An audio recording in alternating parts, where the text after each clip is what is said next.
Well, the United States and the European Union have reached an agreement on trade while Canada faces the threat of steep new U.S. tariffs. CTV's Colton Praill is live this morning. Joined us with the story from Ottawa. So, Colton, what is the latest in terms of this sort of back and forth between Canada and the U.S. as that Friday deadline looms?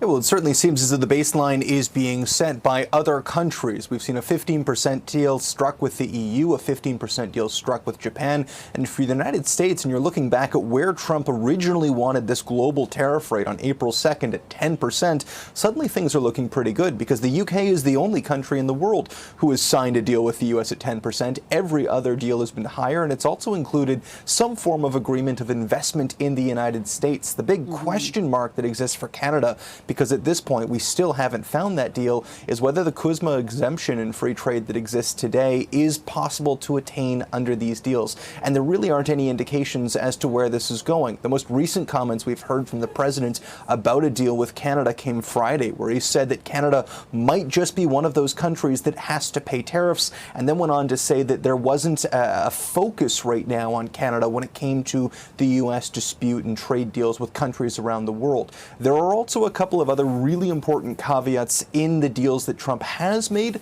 that could be worrying for Canadian industries. For starters, we haven't seen carve-outs for steel and aluminum. The EU did mention that they're going to drop that 50% steel and aluminum trade and have some sort of export quota system in place, but that hasn't been fleshed out yet. We've also seen 15% tariffs on the auto industry. That's big for Germany, it's big for Japan, it's incredibly critical for Canada, because not only are we potentially looking at something similar, but unlike, Mercedes-Benz or Volkswagen in Germany or Toyota in Japan, automakers in Canada could move their production to the States. It's a much closer distance. They're already by and large producing in the States, and so that risk of offshoring production and really hurting Canadian economy and industry exists at a much larger rate for Canada. And so there is reason to be concerned with the deals that have been signed, but at this point we haven't seen significant open progress in talks between Canada and the U.S. We do know that the U.S. Trade Minister, Dominic LeBlanc,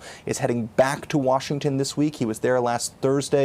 He said those meetings were productive, his office describing them as really actually encouraging, and that's why he's heading back to try to continue on the gains made last week. But at this point in time, we haven't seen any open indications from the president that Canada is a priority for him. Yeah, and of course, we've heard from Prime Minister Mark Carney saying that, a deal, if possible, is likely going to come with some form of tariff. So we'll wait and see for that. CTV's Colton Praill joining us live. Thanks so much for your time, Colton.